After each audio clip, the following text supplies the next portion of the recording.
permitirme también compartir un tema tan importante. Y hoy con la segunda parte, y entramos directamente en materia. Resumiendo, podemos decir que lo más importante es el carácter. Dios tiene un plan para que nosotros evangelicemos el mundo, pero tiene un orden establecido, un llamado. Primero nos llama, luego quiere prepararnos el carácter para luego darnos la misión, que es el mensaje de los tres ángeles. Todo eso vimos en detalle en el tema pasado y ahora vamos a continuar estudiando porque vamos a descubrir una profunda verdad y les voy a dar un ejemplo tremendo tanto de la antigüedad para entender mejor el conflicto final y lo que nos espera y a lo que debemos prepararnos.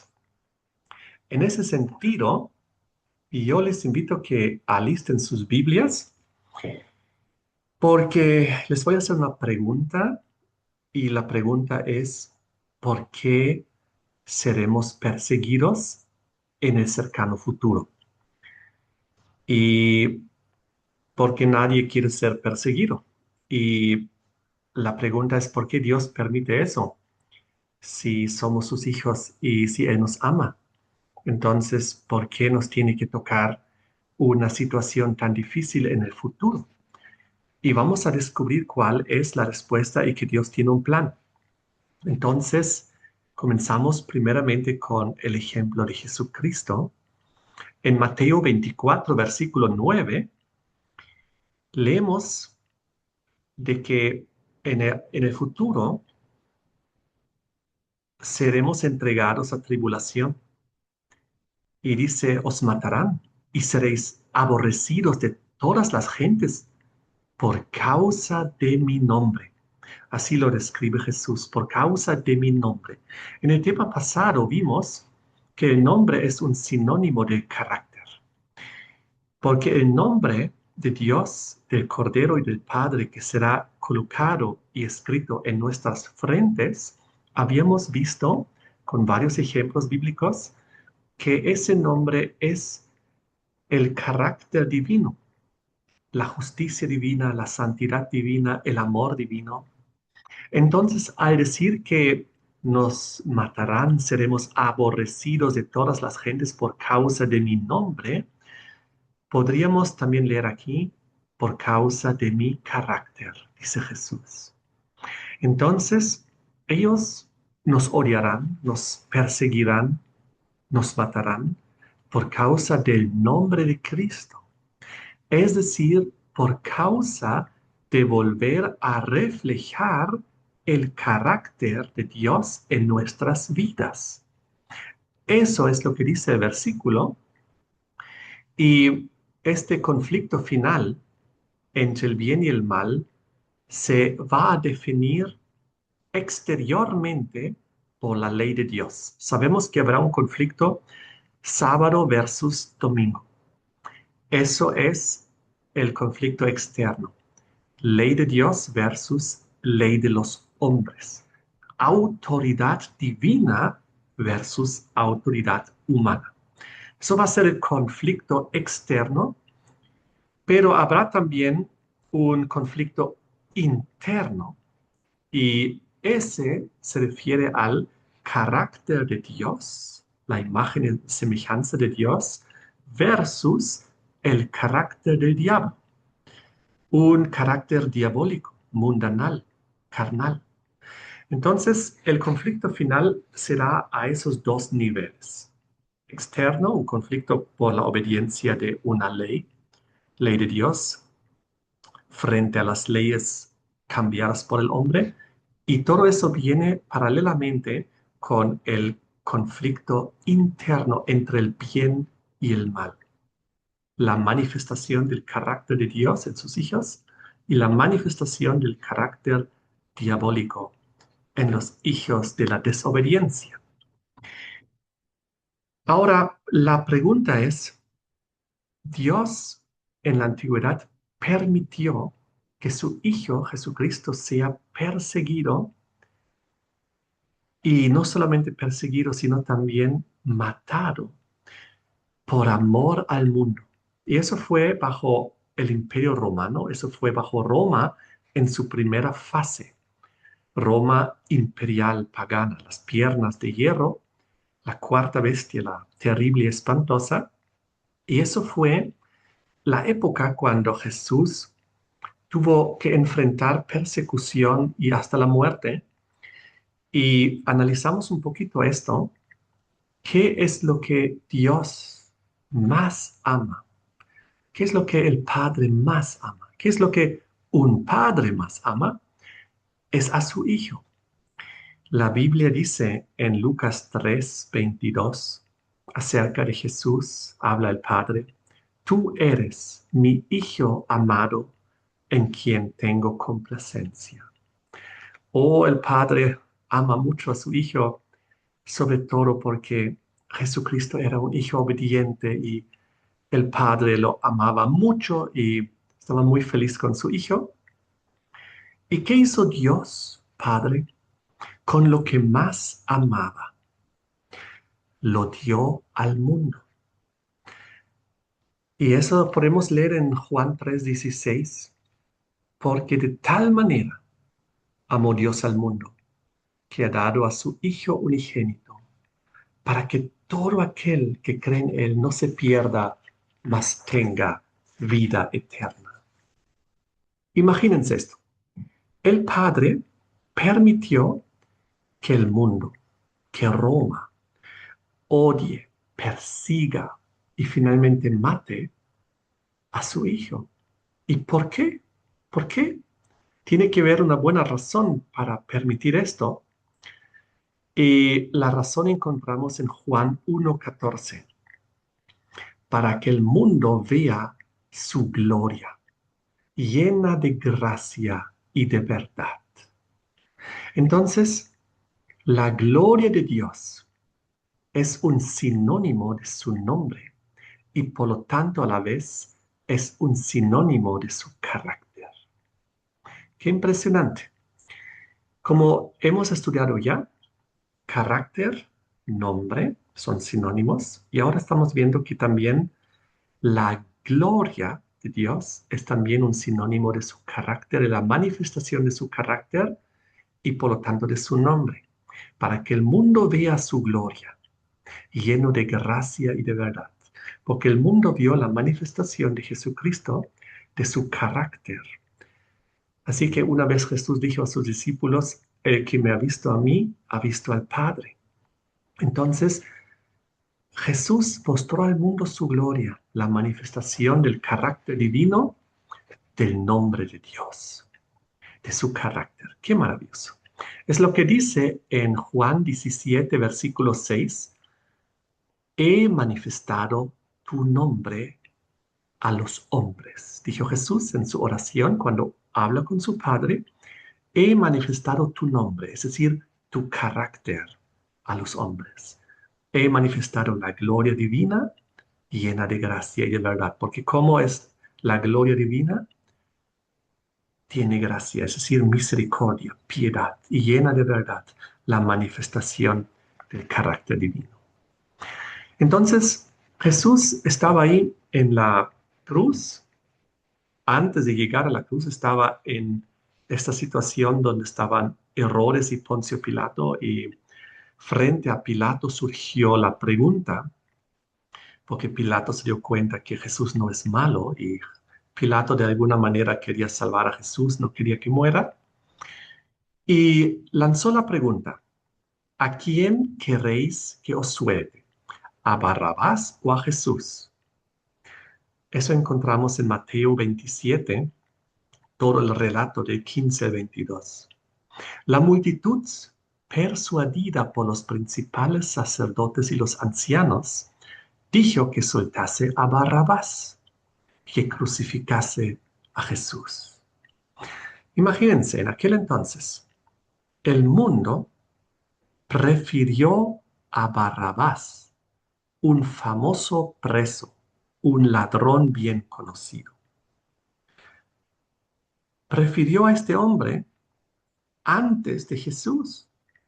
En el libro de los Hechos, capítulo 3, versículo 14, dice también que en aquel entonces, este aprisionado, él esperaba la muerte por sus crímenes y asesinatos. Entonces era un hombre bastante malvado, fue un asesino. Barrabás, un hombre violento, criminal, totalmente sin el espíritu de Cristo. Y cuando Pilato lanzó la pregunta, él se imaginaba, la gente va a preferir a Jesús, liberar a Jesús porque Él es bueno, Él sana a los enfermos, Él resucita a los muertos, Él perdona pecados, Él expulsa demonios, hace milagros, trae esperanza, es un hombre de bien. Pero la maldad del ser humano era muy grande y el mundo prefirió crucificar a Cristo y liberar a un Barrabás. Y no solo el mundo, también la iglesia, porque aquí estamos hablando del pueblo de Dios.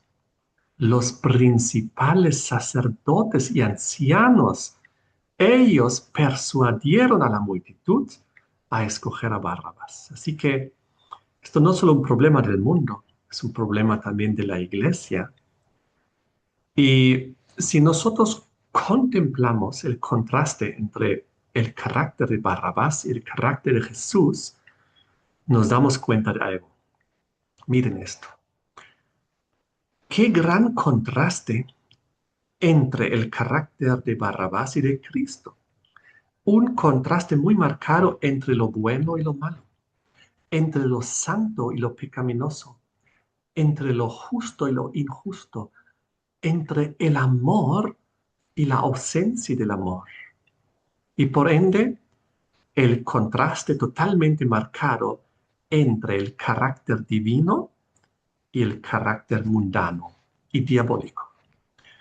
Eso es lo que la sociedad vio cuando tuvo que tomar la decisión. Eso es el contraste que vieron.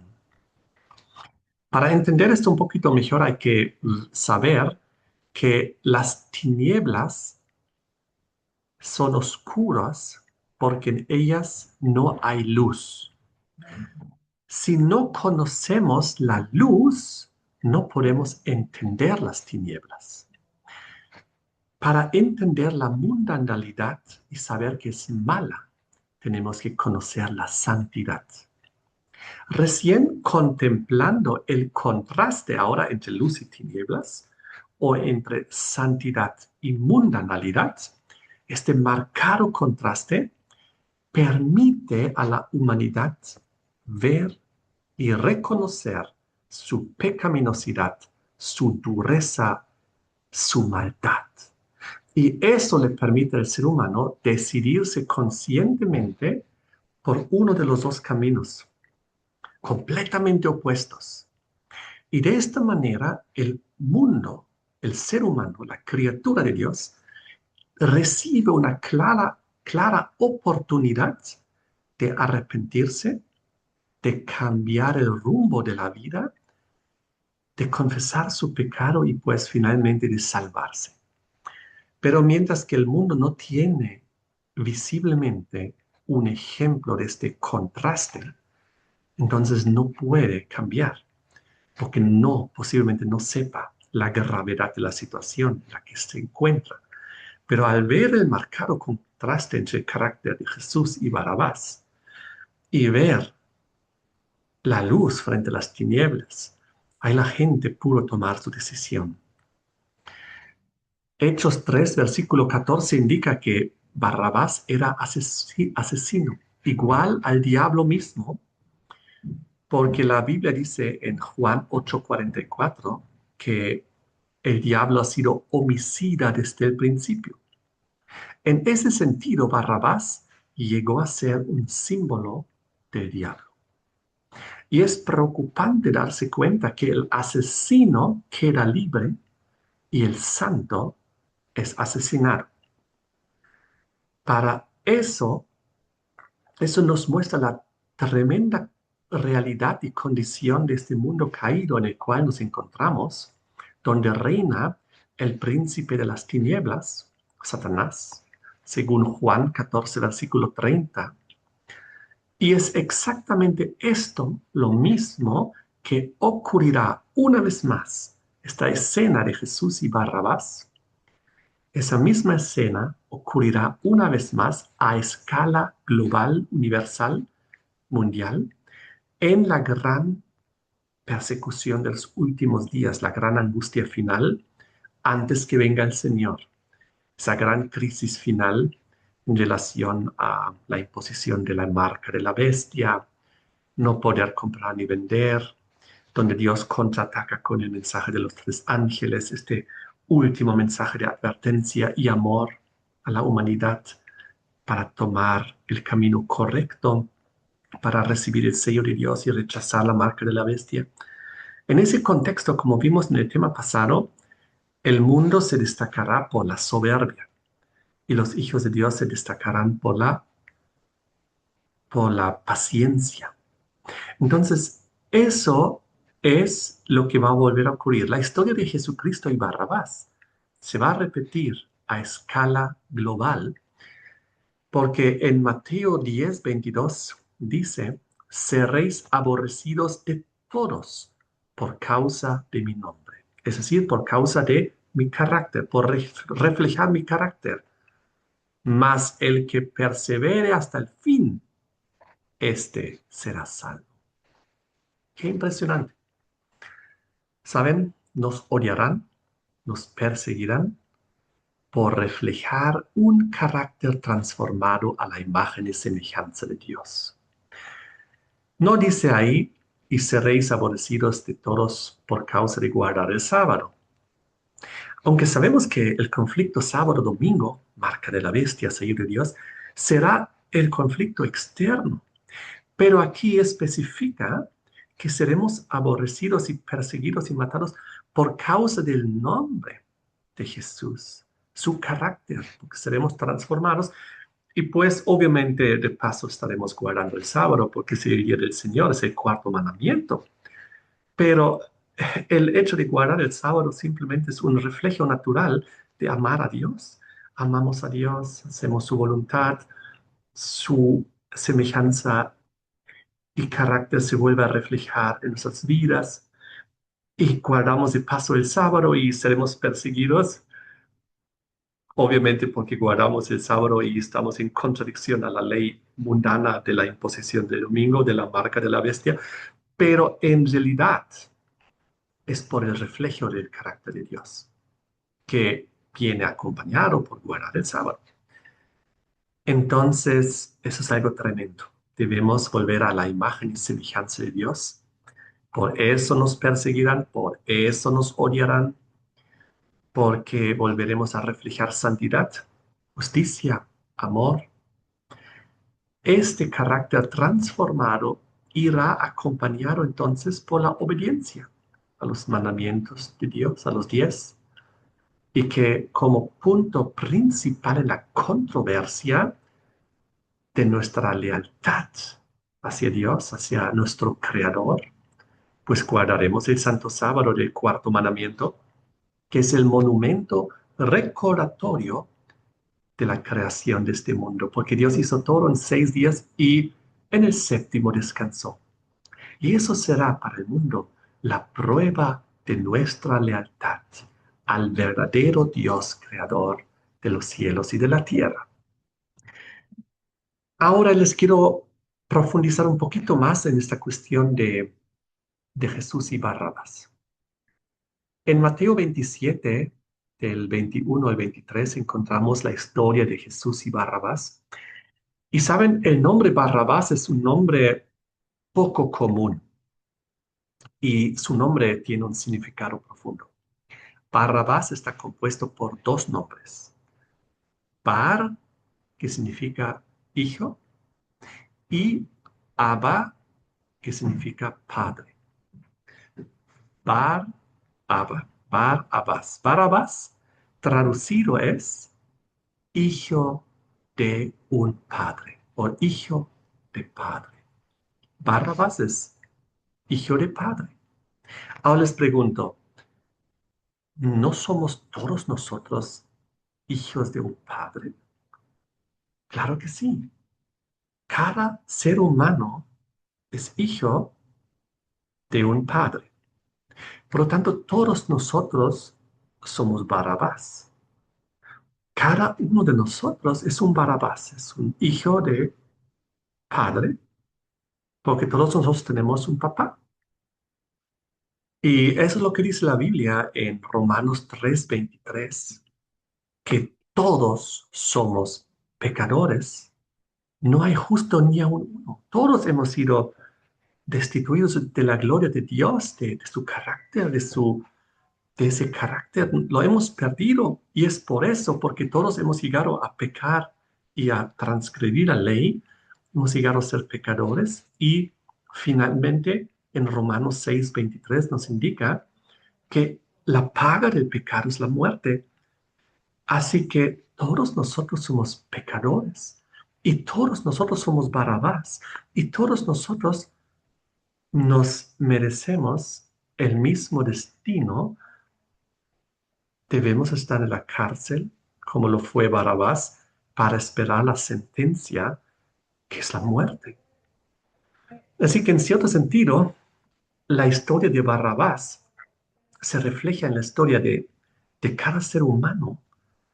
Porque todos nosotros somos un Barrabás que debemos pagar por nuestro pecado y tenemos que morir por lo que hemos hecho. Pero es ahí donde interviene Jesús y por eso la historia tiene dos roles, el de Barrabás y el de Jesús. Ya vimos nuestro rol, que es el rol de Barrabás, y ahora vamos a ver el rol de Jesús. Cuando Barrabás estaba en la cárcel esperando la condena, dice aquí en Mateo 27, versículo 21, que la gente gritaba cuando Pilato preguntó a la multitud, ¿a quién quieren que libere? ¿A Jesús o a Barrabás? La multitud gritó, queremos a Barrabás, Barrabás, Barrabás. Y Barrabás se encontraba en una celda cerca de ahí y él sabía, yo tengo que morir, me van a colgar, me van a crucificar. Y de repente escuchó gritos lejos y llegaron a suceder a unos gritos que decían, Barrabás, Barrabás. Y él ya pensaba, ahí está la multitud llamando mi nombre para crucificarme. Seguramente estaba con mucho temor porque pensaba que sus últimos minutos habían llegado, ahora iban a venir y llevárselo a la cárcel, a la crucifixión. Y en el versículo 21, versículo 22, cuando Pilato preguntó a la multitud a quién quieren que libere, primero gritaron a Barrabás y luego ellos comenzaron a gritar, crucifíquenle, crucifíquenle. Pero ellos se referían a Jesús. Pero Barrabás de su celda solo escuchaba unos gritos, crucifíquenle, crucifíquenle. Entonces él pensaba, ahora sí, me han llamado mi nombre, ahora han llamado crucifíquenle, ahora me van a venir a crucificar. Mi sentencia, mi condena está ahí. Luego cuenta la historia que sacaron a Barrabás y lo llevaron ante Pilato. Y de repente vio a Jesús ahí. Y de repente vio que la historia era otra, que la población, la multitud había elegido a Jesús para ser crucificado y a Barrabás para ser liberado. Y que el crucifíquenle no se refería a Barrabás, se refería a Jesús. Y entonces Barrabás de repente se dio cuenta, aquí hay un inocente hijo de Dios que ahora va a ser crucificado en mi lugar, decía Barrabás. Él va a quedar libre. Él va a quedar libre de la muerte, de la crucifixión. Él va a tener vida. Otro, Jesucristo, va a tomar su lugar. Otro va a cargar la cruz. Otro va a ser muerto en la cruz ese día. Entonces, esta historia es muy profunda y nos hace entender que todos nosotros somos Barrabás, todos somos hijos de un padre. Barrabás representa a cada persona que vivió. No importa cuán malo ha sido, pequeño pecador, grande pecador, no importa. Todos hemos sido pecadores y todos necesitamos que Cristo se ponga en nuestro lugar y tome en nuestro lugar la cruz y muera en nuestro lugar. Y eso es lo que Cristo hizo hace 2000 años. ¡Qué maravilloso! Cristo murió por mí. Cristo murió por ti. Todos somos hijos de un Padre. Todos somos Barrabás. ¡Qué maravilloso! Cristo murió por nosotros para que tú y yo podamos ser salvos. Y saben, en Juan 15, versículo 13, dice la Biblia, nadie tiene mayor amor que que uno ponga su vida por sus amigos. El amor de Jesucristo era el amor perfecto. No hay, la mayor expresión del amor es morir por tu amigo. Jesús tomó nuestro lugar, murió por nosotros, pero ¿saben qué? Hay una expresión aún más grande del amor que morir por su amigo. Y se encuentra en Romanos 5, versículos 8 y 10, porque ahí nos indica que Cristo murió por nosotros cuando aún éramos pecadores. Es decir, Cristo murió no solamente por sus amigos, Cristo murió por sus enemigos. Y esto es una expresión aún mucho más grande del amor.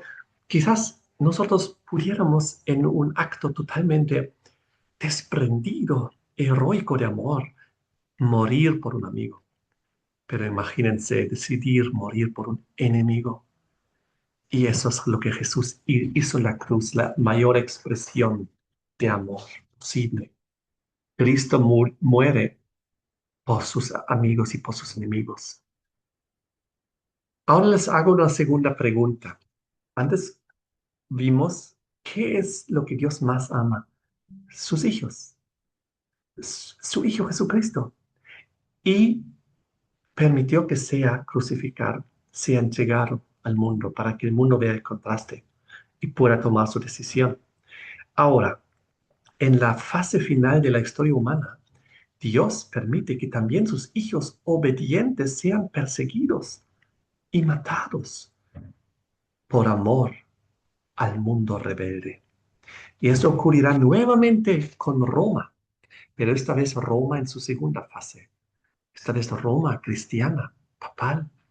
Esta vez Roma a nivel global y también pues con su aliado Estados Unidos y todo lo que nos revela el Apocalipsis. ¿A quién ama Dios en especial aparte de su Hijo Jesucristo? Pues a sus hijos obedientes. Eso dice Juan 3, versículo 1. Mirad cuál amor nos ha dado el Padre para que seamos llamados hijos de Dios. Primera de Juan 3:1.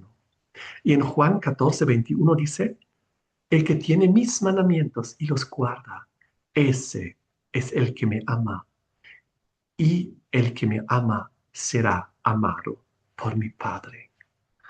Oh, a quien ama a Dios mucho, a sus hijos. Y sobre todo, pues, a sus hijos que hacen su voluntad, que quieren ser obedientes, fieles, leales. Dios ama en especial a los que guardan sus mandamientos.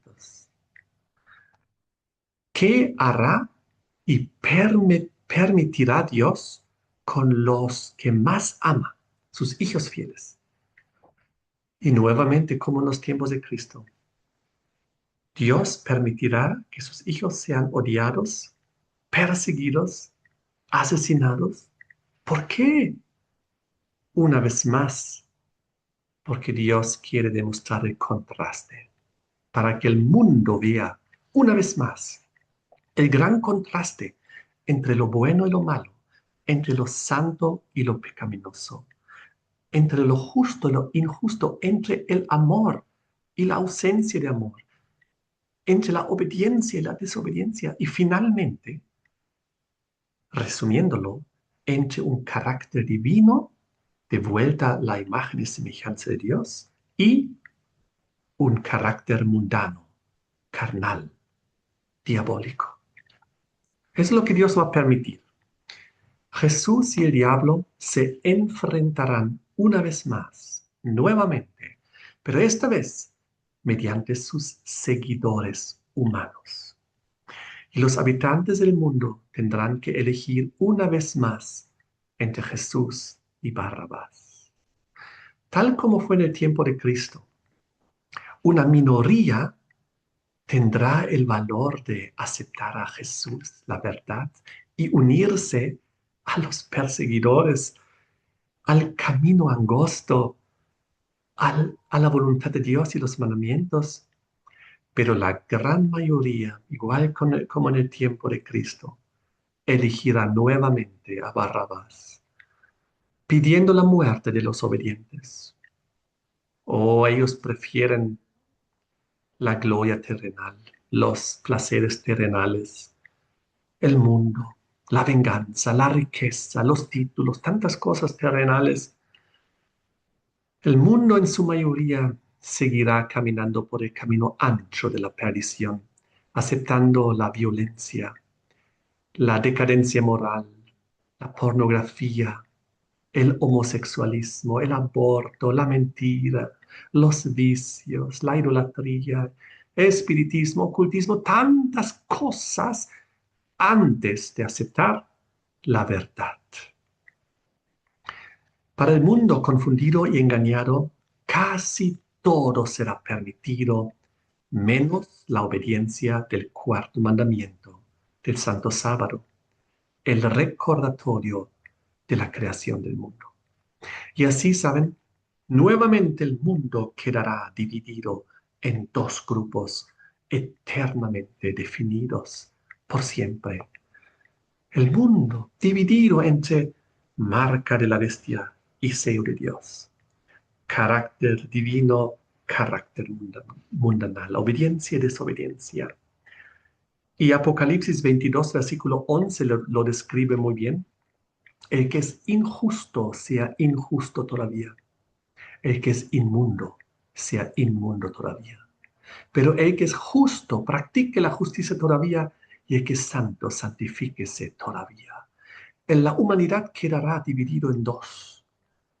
¿Saben? Lo único que nosotros nos llevaremos al cielo es un carácter transformado a la imagen y semejanza de Dios. Porque nuestro propio cuerpo será transformado, ni siquiera este cuerpo nos lo llevaremos, será transformado en un cuerpo glorificado, incorruptible e inmortal. ¿Saben? Cristo nos ofrece el perdón de nuestros pecados por su sangre redentora que Él derramó en la cruz del Calvario y muriendo en nuestro lugar para darnos acceso a la vida eterna. Al arrepentirnos y confesar a Cristo nuestros pecados y al pedirle perdón sincero y al apartarnos de nuestros pecados, Jesús nos extiende su gracia gustosamente y así como obtenemos la salvación.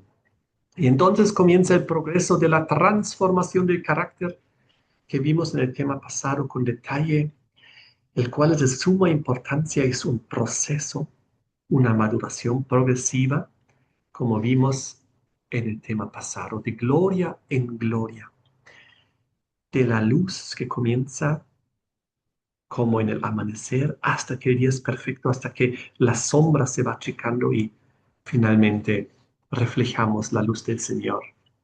Saben, al fin y al cabo, todo se trata del carácter.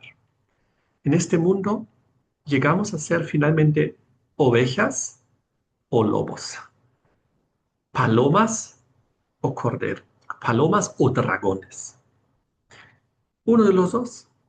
La transformación de carácter es el plan de Dios para sus criaturas, para que podamos reflejar nuevamente la imagen y semejanza de Dios que habíamos perdido por la desobediencia y por no habernos alejado del plan divino.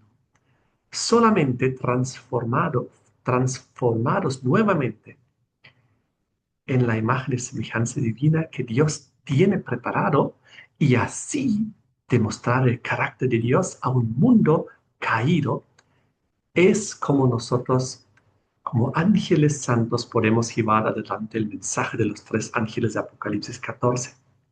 Recuerden el tema pasado, el mensaje de los tres ángeles será llevado adelante como por un ángel que proclamaba a gran voz. Pero ese ángel, ese mensajero, debemos ser nosotros, tú y yo, a gran voz, con el poder del Espíritu Santo que nos ha transformado el carácter. Y es por eso que el mensaje irá acompañado por un carácter transformado. Por eso Apocalipsis primero demuestra, por eso Apocalipsis 14 primero muestra el carácter en los primeros versículos 1 al 5 y luego la misión de versículos 6 en adelante. Como nosotros adventistas somos expertos en saltarnos al versículo 6 y en adelante y proclamar el mensaje de los tres ángeles, pero quizás no lo hacemos con el carácter necesario y en vez de hacerlo con un carácter transformado, lo hacemos quizás con un carácter de un ángel caído en vez de hacerlo con el carácter de un ángel santo. Y es por eso que quizás llevemos a las personas hacia un mensaje, pero no hacia Jesucristo. Pero debemos llevar a las personas a través de un mensaje y un carácter transformado a Jesucristo, porque solamente en Jesucristo está la vida eterna y la transformación y el perdón de los pecados y todo está en Jesucristo más, solamente en Jesús. Mientras que si proclamamos las profecías, pero no con un carácter transformado y sin amor, entonces Primera de Corintios 13 se aplica a nuestras vidas, donde dice, aunque tengan profecía y sepan todo, pero si no hay amor, somos solo como un metal que resuena y címbalo que retiene. Así, queridos hermanos y amigos, al cielo no nos llevaremos absolutamente nada, sino solo nuestro carácter. Y ni siquiera nos llevaremos el cuerpo actual, sino la Biblia dice uno transformado en un abrir y cerrar de ojos, en la última trompeta, cuerpo glorificado, inmortal, incorruptible. Lo que será transformado en un abrir y cerrar de ojos será el cuerpo, no el carácter. El carácter es transformado cada día mientras que avanzamos con Jesús. Y si no estamos en ese plan de transformación del carácter, cuando venga Jesús no estaremos listos. Esa es la lección de la parábola de las 10 vírgenes. Las 10 estaban con un mensaje verdadero, las 10 estaban proclamándolo, las 10 estaban creyendo la verdad. Todo bien, pero un grupo tenía aceite y el otro no. Y eso definió finalmente. Y el aceite, símbolo del Espíritu Santo, que nos transforma el carácter. Así que no es suficiente ir hasta el fin de la historia humana proclamando una verdad, aunque sea la correcta. Mientras que no haya la transformación de nuestro ser, no estamos aptos y no vamos a poder entrar. Y finalmente nos vamos a llegar un gran chasco, así como los mileritas en aquel entonces se habían equivocado en un evento y nosotros también nos podíamos estar equivocando en un evento pensando que solo por el hecho de proclamar la verdad y ser adventistas y conocer el sábado ya somos salvos, pero no es así. Lo más importante es la transformación de nuestro carácter diariamente, en oración, en estudio de la Biblia, dando testimonio, leyendo, y así Dios nos va cambiando progresivamente. Y qué interesante, ley dominical, el mundo una vez más se enfrentará en tener que elegir entre Barabás y Jesús y se verá el gran contraste una vez más en el carácter. Y es por eso, por amor al mundo, por amor a los incrédulos, a los impíos, a los desobedientes, a la gente secular, por amor a los carnales. Es por ellos que Dios ofrecerá a sus hijos, la última generación, en persecución, en tribulación, en angustia, en muerte. ¿Por qué? No para salvarnos nosotros, porque nosotros ya para ese momento tendremos el sello de Dios, ya estaremos con el Señor, sino ahora para que el mundo una vez más vea el contraste y tenga la opción de decidirse por Jesús y hacer la voluntad y también unirse al remanente, unirse al pueblo de Dios que guarda los mandamientos y tiene el testimonio de Jesús. Con esas palabras, queridos hermanos, amigos, termina la segunda parte de este tema. Espero que haya sido de beneficio para ustedes y terminemos con una oración. Padre nuestro que estás en el cielo, te damos gracias por tu palabra que es tan poderosa y nos muestra los ejemplos y la historia. Y lo que pasó se repetirá a nivel global. A veces quizás no podemos entender por qué Dios, si nos ama y somos sus hijos obedientes, nos va a lanzar una tribulación tan grande, persecución y angustia. Pero es no solamente para nosotros, para terminar de madurar, sino sobre todo es para que el mundo pueda ver el contraste y tomar su decisión y unirse a las filas del remanente y ser salvo también. Te damos gracias, te pedimos que bendigas a todos los que escucharon este tema. En el nombre de Jesús. Amén. Amén.